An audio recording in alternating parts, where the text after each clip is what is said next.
Meus irmãos, muita paz. A mitologia grega é rica em nos apresentar personagens, imagens, mitos que retratam a natureza humana, retratam o funcionamento da mente, retratam o comportamento coletivo. E há uma imagem, há um ser mítico nesta mitologia que me chamou bastante a atenção.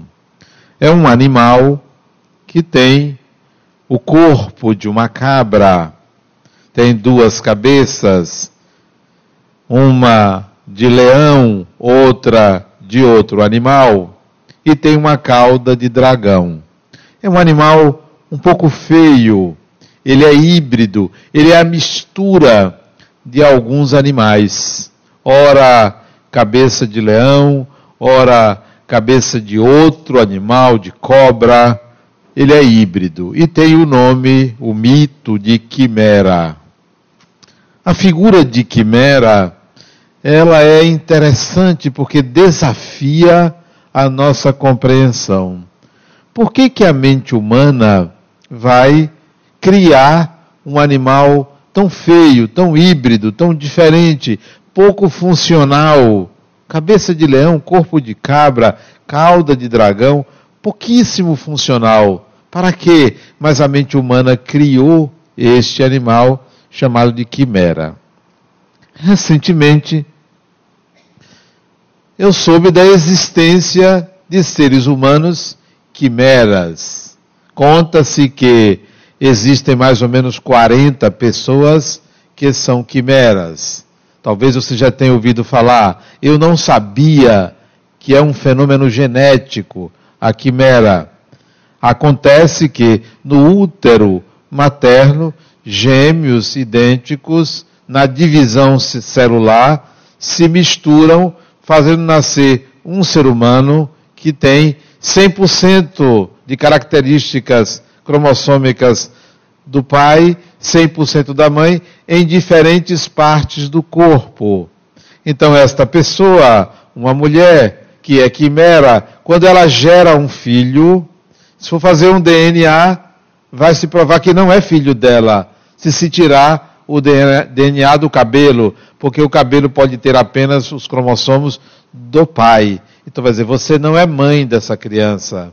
E de outra parte do corpo vai se provar que aquela pessoa é de fato mãe, mas o pai não é, porque não tem nenhuma característica genética do pai. Então uma confusão muito grande. Eu não sabia que o termo quimera é usado na genética para esses casos, e são casos raros, raríssimos na humanidade, cerca de 40 na humanidade inteira. Mais de 8 bilhões de pessoas, 40 têm a característica de quimera.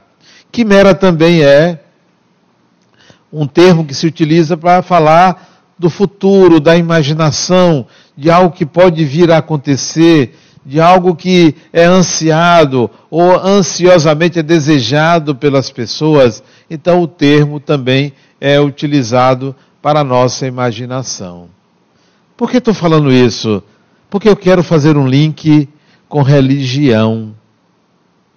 Com religião. Se a realidade ela é tão diferente do que nós imaginamos, é possível que toda ideia religiosa seja uma quimera, ou seja, parte de algo incompreensível ao ser humano. Da mesma maneira, se você for em diferentes países, em diferentes culturas, você vai ver uma arquitetura completamente diferente uma da outra. Recentemente não, há alguns anos, eu estive em Barcelona, na Espanha, e tive a oportunidade de conhecer a arquitetura de Gaudí, uma arquitetura diferente, algo que eu não imaginava que uma pessoa pudesse pensar naquele tipo de arquitetura. As casas que ele planejava, que ele fazia, algo completamente diferente da simetria que eu estava acostumado, como engenheiro que era, a entender. Como que a mente humana pode conceber diferentes realidades. Assim é a religião. Começando a entender que religião é como quimera. São diferentes realidades e não uma unidade, e não uma ideia única. O que nós pensamos de religião é uma parte da quimera. O hinduísmo é outra parte da quimera. O protestantismo é outra parte. O budismo é outra parte. O catolicismo, outra. Então, nós temos um mosaico de compreensões diferentes a respeito de religião. Daí nós podemos entender que religião não é religação a Deus. Por que não é? Porque isso é uma quimera, isso é uma parte da compreensão da religião segundo um modelo psíquico. Que modelo é esse? O ser humano construiu a ideia de que ele habitava um paraíso, ele naquele paraíso transgrediu, foi expulso e ele precisa se religar. Então nasce o conceito de religião para este grupo de pessoas de que religião é religação. Mas se nós formos no budismo, não existiu, nem existe paraíso. Ninguém foi expulso.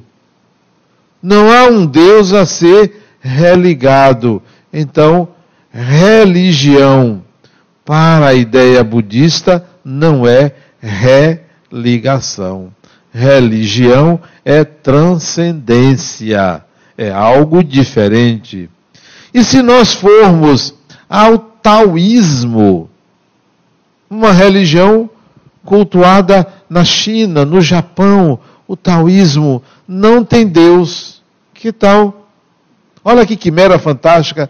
Não tem Deus. Uma religião que não tem Deus. Porque o Tao é aquilo que é uma energia que permeia tudo, que compreende tudo, mas que não tem o nome de Deus e nem é a mesma ideia de Deus que o ocidental tem, nem que o budista tem, nem que o hinduísta tem, é algo diferente. Então, se você pegar todas as religiões do mundo, e são milhares, são todas diferentes, porque são diferentes compreensões daquilo que a gente entende ser a realidade. Se você pega a sua religião, creio que a maioria aqui é cristã. O cristianismo nasceu dentro do judaísmo. O judaísmo é uma religião que acredita num Deus único. Se você pegar uma religião mais antiga, por exemplo, o hinduísmo, acredita que existem muitos deuses. Quem tem razão? Você vai dizer, mas é lógico que só pode ter um. Ele vai dizer, mas é lógico que um não dá conta, que tem que ter muitos. Cada um cuida de uma particularidade da realidade. Quem tem razão?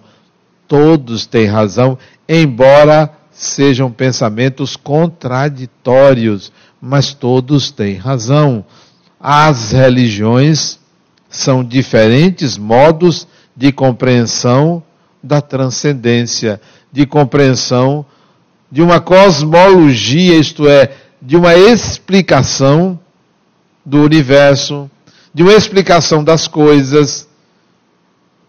Isto quer dizer que Deus, ou qualquer que seja o nome que venhamos dar ao que criou tudo isso, apresenta-se para a mente humana de diferentes faces, de diferentes modos, como os arquitetos são diferentes nas concepções que fazem, como as quimeras são diferentes, como os seres humanos são todos diferentes. Então vamos entender religião como possibilidade de explicar o mundo, a vida, o universo, a realidade, o ser humano, diferentes modos. E como é você sair de uma concepção exclusiva, de uma certeza quase que absoluta de que a sua religião é a que de fato explica, para a compreensão de que a sua religião é aquela que de fato explica você, mas não explica a totalidade humana. Ela é útil para o seu psiquismo. Ela funciona bem, e olhe lá. Por que olhe lá? Porque você tenta vivenciar o que você acredita e você não consegue. Então, nem sempre ela funciona na totalidade do que você gostaria, mas é a sua. Então, ela funciona para você. Ela atende às suas necessidades psicológicas. Se é assim, vamos começar a entender que religião não é algo que nós aprendemos e passamos a imitar, a aceitar. Que religião não é um fenômeno sociológico, antropológico, é antes disso um fenômeno psicológico. Todo ser humano, crentes ou descrentes, brancos, pretos, amarelos ou cor-de-rosa, todo ser humano, chineses, japoneses, americanos, brasileiros, africanos, todos os seres humanos têm um impulso para a transcendência. E esse impulso para a transcendência faz surgir a religião, faz surgir um rito, faz surgir uma crença, faz surgir uma explicação. Então isso vem de um impulso inato, como se fosse um instinto. É uma espécie de instinto. Ah, mas tem pessoas que não acreditam em nada. É porque Deus tem vários nomes. Nada é um dos nomes de Deus. Ah, eu acredito no acaso. É outro nome de Deus, acaso. É nada, acaso. Não existe, é outro nome de Deus. Então tem vários nomes. Porque parece piada, mas não é piada não. Ao não acreditar em nada, esta pessoa está dizendo assim: para explicar a diversidade de questões que vem à minha mente, para justificar tanta coisa, eu não consigo uma unidade, conforme fulano diz que essa unidade é Deus. Também não consigo aceitar que tenha tantos deuses para justificar e explicar tantas questões na minha mente. Sabe de uma coisa? Não existe nada disso. Então a negação é a substituição daquilo que o ser humano não consegue explicar. Então, não se preocupe com o ateu. Não se preocupe. Se preocupe muito mais com o crente fundamentalista do que com o ateu. Com aquele que tornou absoluto o nome que deu à sua religião. Transformou em absoluto, tenha cuidado, porque isso eleva o eu da consciência a um patamar máximo de dizer: tudo é explicado por mim. Aquele outro que não acredita no que eu acredito está errado. O fundamentalismo leva a essa ideia. Não tem ninguém errado em matéria de religião. Não tem nenhuma religião errada. Mesmo que uma religião... Eu sou espírita e tenho consciência plena da reencarnação. Se aparece alguém dizendo assim: olha, minha religião, reencarnação não existe. Pode ficar pensando assim, não tem problema não. Você vai reencarnar de qualquer jeito, eu nem me preocupo. Não tem problema. Porque no sistema daquela pessoa, o sistema funciona sem esta crença. Mas uma crença não determina a existência. Uma crença não determina a não existência. Uma crença é apenas uma crença. Se eu disser a vocês, eu acredito na reencarnação, eu não estou dizendo absolutamente nada. Isso é apenas uma crença. Porque para mim, eu não acredito em reencarnação. Eu sei, sinto que sou um espírito reencarnado. Não preciso discutir. Não preciso provar. Se você quiser que eu explique por quê, eu posso até explicar. Mas eu não preciso de nenhuma explicação, porque não é uma crença. Eu acreditava que não existia o ar de se respirar. Depois deixou de ser crença, por quê? Porque eu sinto o ar, eu preciso do ar, ele é componente da minha integridade física. Então não é uma questão de eu acredito que existe o ar. Religião é uma necessidade psíquica. O outro precisa daquilo, mas se o outro quiser discutir comigo, vamos conversar. Discutir não, mas conversar. Como esteve aqui um pastor para pedir ajuda para a mediunidade dele. Ele disse, pastor, continue sua pregação. Venha aqui, continue na sua igreja. Não precisa mudar. Você precisa passar a acreditar. Venha trabalhar aquilo que não é crença. Você sente a mediunidade. Você vê os espíritos. Você conversa com os espíritos. Você só precisa agora conhecer o que é isso e você está no lugar certo. Venha fazer o curso básico. Imagine, o pastor aqui no curso básico, assistindo às aulas, na segunda-feira, na terça ele está lá pregando.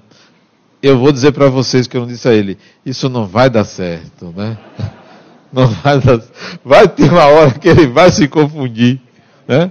Ele vai chegar lá e vai começar a falar de Allan Kardec. Vai levar a Bíblia na cara. Não tem jeito. Mas, brincadeiras à parte, não. Religião merece respeito porque é algo pessoal. Não é coletivo, é pessoal. É do indivíduo. Deixe ele com a crença dele. Não queira mudar a crença de ninguém, salvo se a pessoa quiser, como é na sua religião. Como é que você entende isso? Nunca diga que o outro está errado. O outro chega para mim e diz, olha, um jovem, 20 e poucos anos, universitário, estudante de física, isso tem anos. Olha, a ciência provou que não existe espíritos. Que não existe, falou, justificou, quase me convenceu. Ele falou tantos argumentos contra, quase me convenceu. E aí eu fiquei calado depois que ele terminou. A mãe dele disse, Adriano, você não vai dizer nada. Eu vou dizer, olha, sabe da coisa? Morra. É a única maneira de você saber que o negócio existe. Morra. O rapaz tomou um susto, quase morreu ali. Não precisa você estar convencendo ninguém. Religião é respeito. É respeito. Seja Umbanda, seja Candomblé, seja budismo.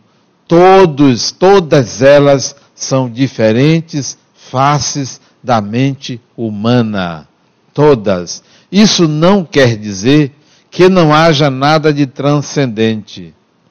Religião não é religação. Religião é atitude para com o sagrado. Isso é religião. Atitude para com o que transcende.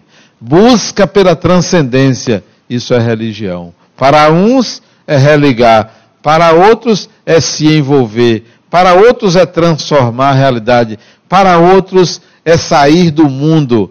Cada um tem uma ideia. Se você pegar todas as religiões, elas, no seu conjunto, não explicam tudo. Não explicam. Não há nenhuma religião, nem o espiritismo, nenhuma que explique tudo. Tudo, todas as coisas. Porque se existisse, nós teríamos encontrado o X da questão. Teríamos resolvido tudo, porque se explica tudo.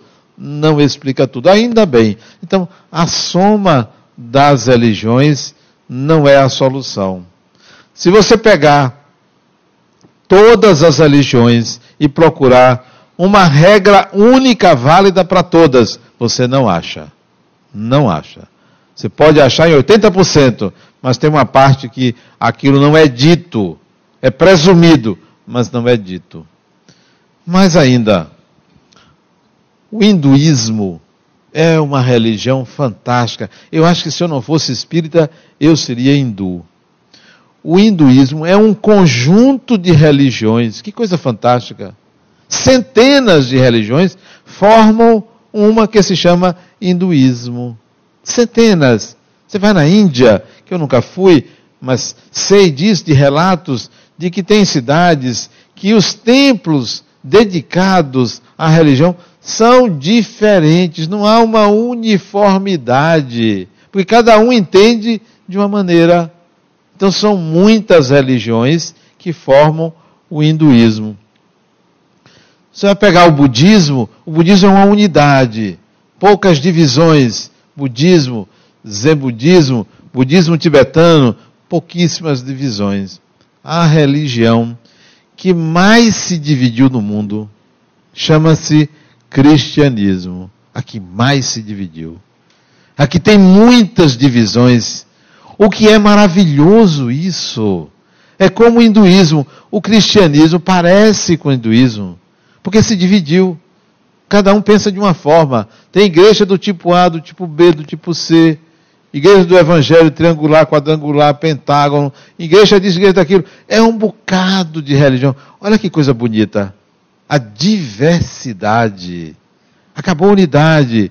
O cristianismo, ele se mostra com um mosaico de possibilidades. Mas se você diz assim, não, Adenauer, mas todas pregam a mesma coisa. Não pregam a mesma coisa. Uns acreditam na Santíssima, outros não têm Santíssima, outros têm ritual, outra não tem imagem, não tem imagem. Tudo diferente. É uma miscelânea, no bom sentido, maravilhosa. Sabe um arco-íris? Tem coisa mais bonita do que o arco-íris? Não tem. Tem gente que acha que o bonito é o branco.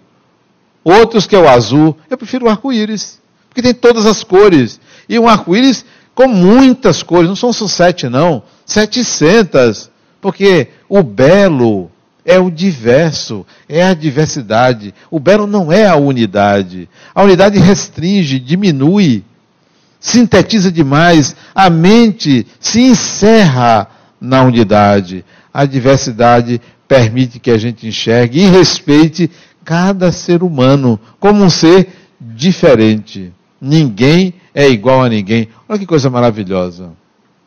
Então, a religião, ou as religiões, são um mosaico.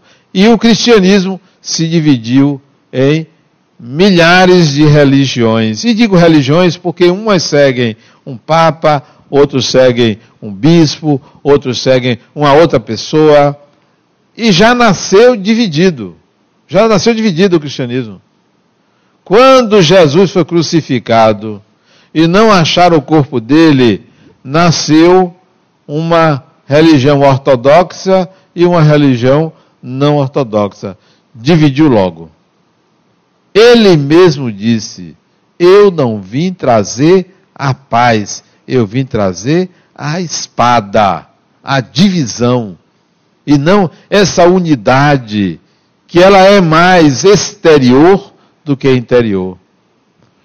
Se você olhar para dentro de você, como eu olho para dentro de mim, eu vejo uma confusão enorme dentro de mim. Imagine. Enorme. Quem é uma pessoa confusa? Adenauer. Quem é uma pessoa que pensa de uma forma um dia e pensa de outra outro dia? Adenauer. E eu acho isso fantástico. Porque toda vez que a minha mente pensa que eu sou a unidade e o mundo é que está um caos, eu perco o contato com o mundo, porque vou me achar sempre aquele que tem a unidade, aquele que está certo. Não, a contradição está dentro de mim. A contradição não está fora de mim. Porque todas as vezes que você pensa que a contradição está fora de você, você julga que o outro está errado e você está certo. Não, a contradição está dentro de mim. Há um paradoxo, ou muitos paradoxos dentro de você. Aceite a existência dos paradoxos dentro de você e compreenda que o ser humano internamente é incompreensível. A tendência nossa é buscar uma compreensão de si mesmo. Quando você encontrar uma compreensão de si mesmo, você adquire um estado que eu chamo de serenidade. Serenidade é a compreensão de si mesmo. Porque se você se compreende, adquire a serenidade, você entende o outro, a contradição do outro, o problema do outro, as questões do outro, porque você adquiriu a serenidade. E ela é adquirida com a percepção do quanto você é paradoxal. Toda unanimidade é burra. Todo lugar que todo mundo tem a mesma opinião emburrece. Então, quando aparecer uma pessoa contrária a todo mundo, escute essa pessoa, mesmo que de fato ela esteja equivocada. Mas ela é a voz que a sua consciência não admite. Ela é a possibilidade de você ter um outro entendimento das coisas. Então, não exclua a minoria. Não exclua aquela pessoa que não entende. Como você também não deve excluir uma pessoa porque ela é contra todo mundo. As religiões merecem sempre esse respeito. E entender que o cristianismo veio para dividir. Se você pegar as 10 nações mais ricas do planeta, 8 são cristãs. 8. As mais ricas. Os 10 maiores PIBs, Produto Interno Bruto, do planeta, 8 são cristãs. Esses 8 são os países que mais fazem guerras, que mais matam. Cristãos que mais matam, que mais dividem. Por quê? Porque o cristianismo incomoda e deve incomodar. Não acreditem naquele que chega dizendo que todo mundo é igual. A fraternidade é o respeito à diferença. A fraternidade não é a igualdade entre pessoas, é a igualdade de direitos, é o respeito à diferença, isso é fraternidade. Então, o cristianismo, como o budismo, como o hinduísmo, como o candomblé, vem pregar o respeito à diferença, portanto pregam, todas elas, a fraternidade. E essa fraternidade é a convivência pacífica, é a convivência compreensiva, isto é, da religião. A verdadeira ou a melhor religião é aquela que compreende a religião do outro. Se a gente pensa assim, a religião veio pregar o amor. Nem toda religião veio pregar o amor. Não é que veio pregar o ódio, não. Mas o amor não era a forma de despertar para a transcendência. Sabe uma religião que não pregou prioritariamente o amor? O cristianismo. Embora a gente pense que Jesus pregou o amor. Sim, ele pregou, mas não era a prioridade. Nós é que achamos que era. Nós é que queremos que era, que tenha sido, mas não foi. O que ele mais pregava era a transcendência. Era o reino dos céus. Era algo além. Era o que ele mais pregava. Mas nós, com um romantismo um pouco piegas, exterior, achamos que Jesus só andava falando de amor para as pessoas. Não. Teve um dia que ele pegou um chicote. Quem pega um chicote para chicotear, está pregando o amor? Não está. Porque não era essa a proposta. Melhor dizendo, não era só esta a proposta, e nem isto era a prioridade. Se você pega Buda, não, ele não pregava prioritariamente o amor, ele pregava, na realidade, uma percepção do mundo como algo constituído de desejos, e que esses desejos deveriam ser educados. A prioridade era essa. mas nós achamos que ele falava de forma mansa, porque é o desejo do ser humano que as coisas sejam tal e qual a gente acredita. Eu fui, este ano, conhecer o Forte de Copacabana, que eu não conhecia. Fui com minha família. Vamos conhecer o Forte. Tem lá um café e foi tomar o café. Por sinal, caro demais. Parece consulta de psicólogo. Muito caro o café. Aliás, eu não sei por que psicólogo cobra tão caro. Fica ali ouvindo e cobra caro, né? Devia fazer desconto, abatimento, mas não fazem.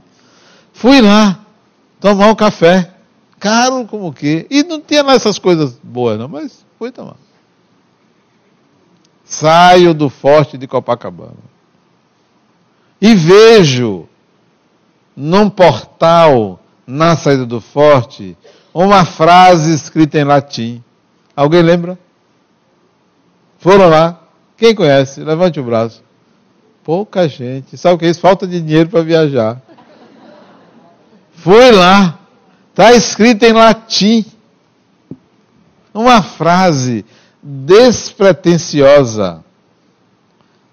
E que é preciso que você traduza o latim para o português e interprete a frase.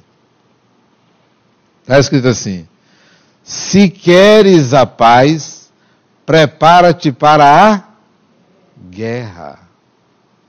Se queres a paz, prepara-te para a guerra. Está escrito isto. Aquilo que Cristo disse, que Jesus disse, ó, eu não vim trazer a paz, não vim trazer a espada. O que significa isso? Significa dizer o seguinte: se você quer a paz, comece a ver suas contradições internas. Veja essa guerra dentro de você, porque ela é real. Não é a guerra com o outro. Não é a guerra com o outro. Às vezes a gente pensa que uma discussão é ruim. Às vezes é bom. Uma discussãozinha. Né? Não tem nada demais. Isso não é quebra da paz. A paz não é você estar ali feito mosca morta. Não. A paz tem suas tensões. Um paciente meu passou 5 dias doente de cama, foi para o hospital. E eu disse para ele: rapaz, foi bom. Foi bom. Ah, porque não é você? Claro, você, cada um com o seu mal. Eu não vou querer o seu, não, eu tenho o meu. Mas, Adenal, por que foi bom? Porque você sente, quando a gente adoece, a gente se sente humano. Às vezes Deus nos coloca em situações de fragilidade para voltarmos à condição humana, porque vivemos um mundo fantasioso dentro da gente, como se fôssemos sempre super-homens, super-mulheres. Somos seres humanos, temos nossas fragilidades. É bom de vez em quando passar por isto. Semana passada, eu fui visitar uma pessoa no hospital. Ela teve um problema muito semelhante à filha dela, que teve no meio do ano. Acho que foi em agosto. E ela teve a mesma coisa. Foi para a UTI. Passou uns dias na UTI, foi para a semi-UTI, eu fui visitá-la sexta-feira passada. E eu disse a ela: Adenal, eu tinha uma viagem marcada para Londres. Isso eu fui sexta, a viagem dela foi quarta, ontem. Você acha que eu devo viajar? Eu viajaria. Mas o médico não me aconselha. Eu estou muito frágil, perdi muito peso. E o problema foi sério, eu fui para a UTI. Criatura, você vai ter alta. Você vai fazer o quê? Ficar em casa?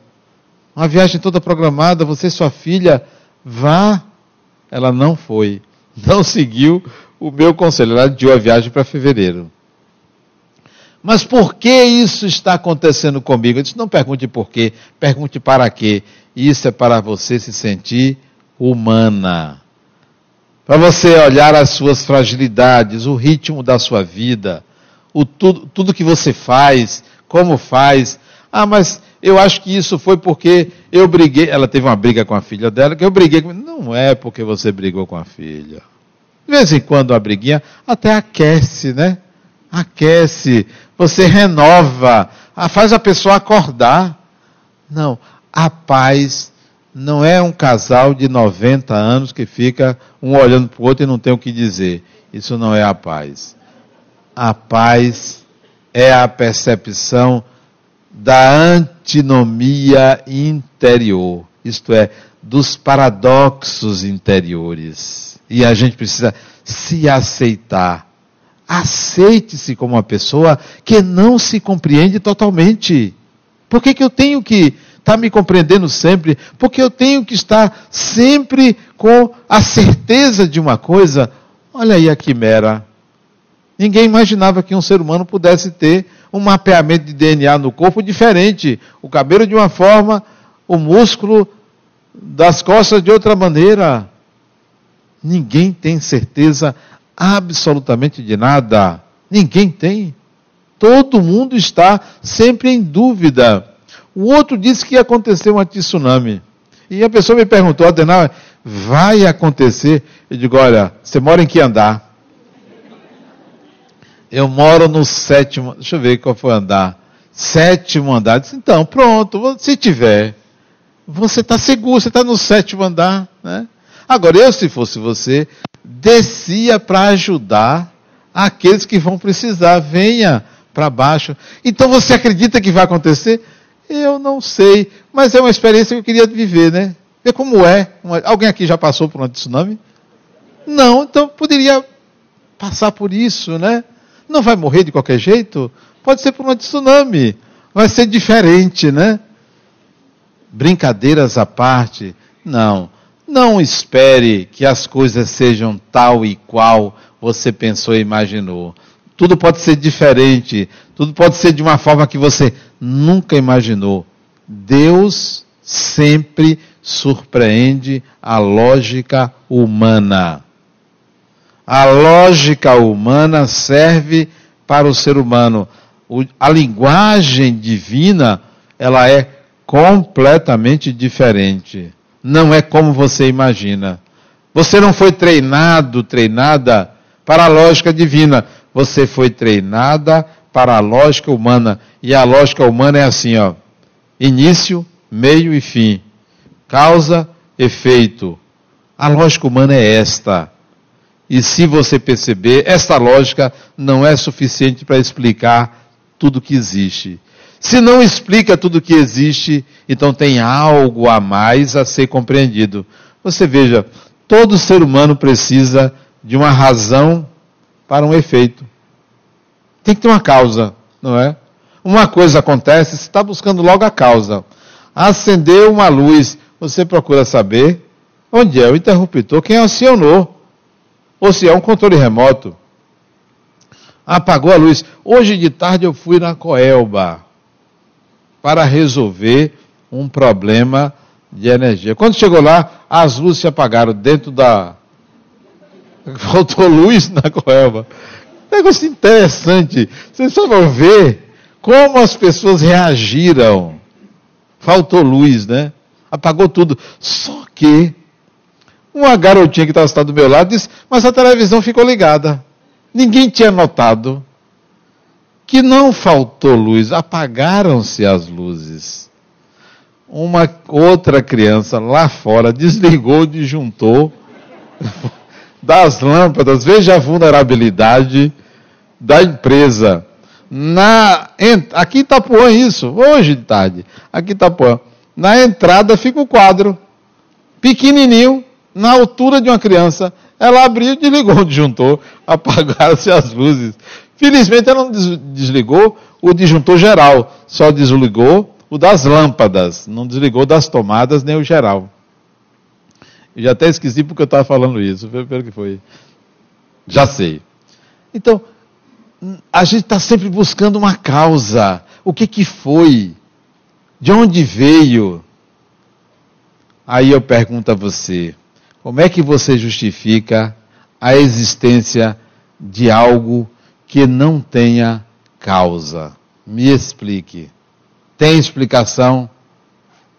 Se tudo você busca uma causa, como é que tem algo que é incausado? há causado Deus, então não tem explicação lógica. Há algo que surge do nada. No nosso sistema de crenças, isso não existe. Se não existe, o nosso sistema de crença precisa de uma atualização. Precisa de um aplicativo para atualizar o nosso sistema de crenças. Então, eu começo a desconfiar que Deus não é nada daquilo que nós imaginávamos. É algo diferente. E eu quero encontrar esta diferença. Deve ser algo fantástico. E eu tenho pistas disso. É uma linguagem completamente diferente, que a gente começa a perceber como é que ele caminha, como é que ele faz. Eu digo ele porque não tem uma terminologia adequada para descrever o que é o divino. Então, uso o pronome ele. Não sei o que é, mas é algo muito diferente do que nós imaginamos. Imagine você tem uma dor de cabeça ou tem um problema mais sério e pede a Deus para Ele lhe curar. Esse é o seu Deus. Vai andando numa rua e pede a Deus para lhe proteger do mal. Esse é o seu Deus. Vai fazer um concurso, pede a Deus para você passar. Esse é o seu Deus. Vai, arranja um namorado ou uma namorada e pede a Deus para que dê certo. E assim você vai construindo uma imagem do que é Deus. Não se esqueça de que isto é uma questão psicológica. Isso é um impulso que lhe leva em momentos de ansiedade, em momentos difíceis, a apelar para o divino. Quem aqui nunca, antes, num acontecimento grave, apelou para Deus? Para sustentar a sua incapacidade de resolver um conflito, você apela para o divino. Que Deus me ajude. Valha-me Deus. Se benze. Tem gente aqui no centro que é espírita de carteirinha, mas quando sai daqui não deixa de se benzer. É o sistema da pessoa. Não está errado. É o sistema da pessoa. Cada um tem o seu sistema. Isto é uma pulsão psicológica. Agora, o que de fato é Deus, você não sabe. Tem gente que diz assim, Deus não está fora, Deus está dentro da gente. Dentro e fora é espacialidade, é materialidade, é figura de linguagem, ou melhor dizendo, é simbólico dizer assim, mas o que é estar dentro, você não sabe, eu não sei, nós não sabemos. Mas podemos pensar que a religião, qualquer que seja, a sua, a que você construiu, a que você constituiu, ela deve lhe levar ao respeito ao outro. E isso se chama fraternidade. Fraternidade é o profundo respeito ao outro, que tem a mesma necessidade sua, o mesmo direito seu, o mesmo sistema de crenças, o mesmo dinamismo psíquico, embora seja uma individualidade diferente. Quando nós fazemos aqui o encontro das religiões, eu fico pensando como seria as religiões se sentarem para discutirem e proporem medidas para melhorar o mundo. Sinto que não são capazes de fazer isso, porque todas querem a transcendência. Significa tirar o ser humano do mundo. Não tire o ser humano do mundo. Sua religião tem que inseri-lo na sociedade. Tudo que você acredita para o além, faça nessa sociedade. Tudo que se deseja para a vida futura, para a vida após a morte, faça agora nessa sociedade. Religião é atitude para com o sagrado. É atitude. Não deve ser apenas um sistema de proteção contra o mal. A gente aprendeu isso. Tem o Pai Nosso, livra-nos do mal. Toda vez que eu ouço isso, eu digo, poxa, as pessoas precisam entender que isso tem que ser interpretado. Isso foi dito há 2000 anos. Não, eu não quero que me livre do mal. Eu quero compreender o mal que existe em mim. Porque ninguém, absolutamente ninguém, é capaz de fazer mal a você. Ninguém lhe faz mal.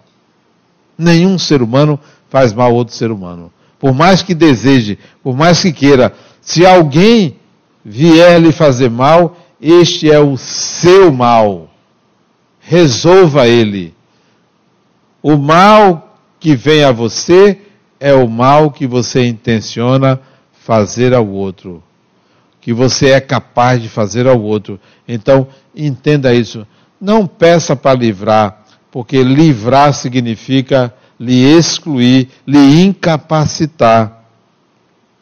A fraternidade, ela é interessante para mim, e acho que o budismo, nesse ponto, é muito rico quando fala em fraternidade.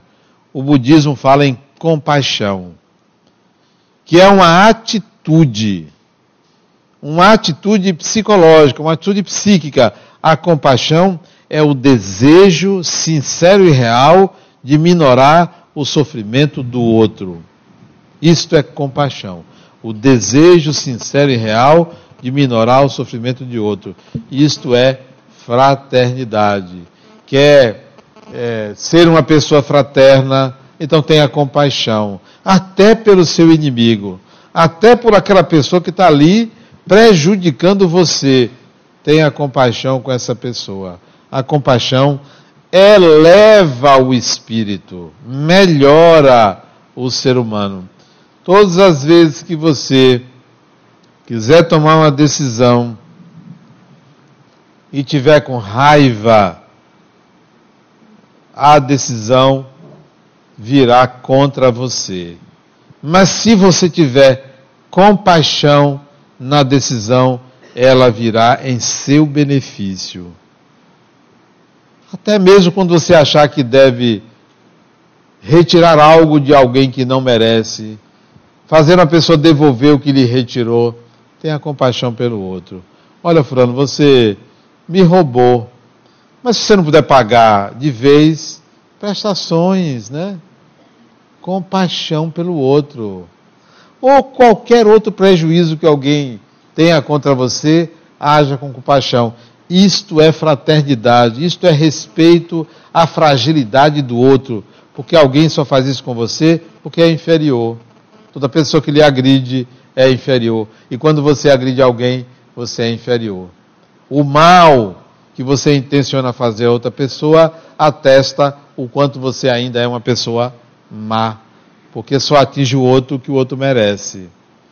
Em matéria de religião, nós temos que ter a abertura para compreender a limitação da nossa crença religiosa. Por isso que, para mim, o Espiritismo não é uma crença. Nada do que, para mim, eu leio no Espiritismo, conheço do Espiritismo, é uma crença. Eu lido com a realidade.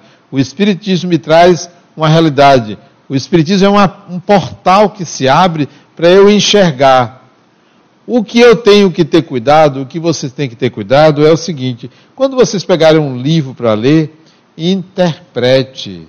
Não pense que ali está a verdade. Ali é uma forma escrita de apresentar algo que é a realidade. E a realidade pode ser diferente de como está escrito.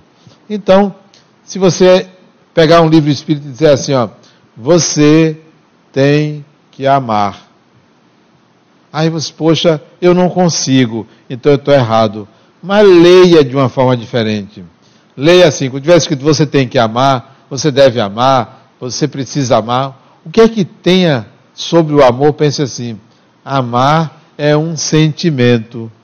E eu, na minha evolução, vou entrar em contato com esse sentimento. É um sentimento importante. Eu ainda não o conheço. Vou conhecer. Estou conhecendo de uma forma diferente, complexa. Então, não se culpe ante a leitura das obrigações ou dos princípios religiosos. Nós estamos num processo de aprendizado contínuo. Então, leia com uma certa condescendência consigo, compaixão para com o próximo e tentando interpretar, contextualizando o que foi escrito para o mundo de hoje. Hoje, olhar para o Espiritismo requer alguns filtros, porque tudo que foi escrito há 150 anos, há 100 anos. Quem imaginava há 100 anos atrás, há 50 anos atrás, que a humanidade alcançaria o estágio em que se encontra? Hoje eu conversava com um médico e me disse: Adenauer, a droga está tomando conta da sociedade. Palavras dele: a droga está tomando conta da sociedade. E não é só a maconha, a cocaína, o êxtase e várias drogas. Conversamos sobre isso depois, hoje de tarde, nas minhas idas lá, com a época eu fui 2 vezes, porque tinha que buscar um outro documento que eu fui atrás.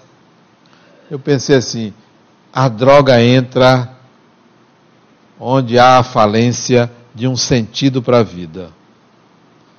O sistema, a religião, as religiões, as filosofias, elas não estão sendo capazes de oferecer algo que o ser humano não precise entorpecer-se, não precise do prazer enganoso dos sentidos. Está faltando uma filosofia mais ampla, está faltando o ser humano olhar para a espiritualidade e enxergar uma realidade e não tomá-la como crença. E não achar que é possível, talvez será, quando o ser humano entender que é a via, é a próxima dimensão, talvez ele mude e não precise se entorpecer. Muita paz.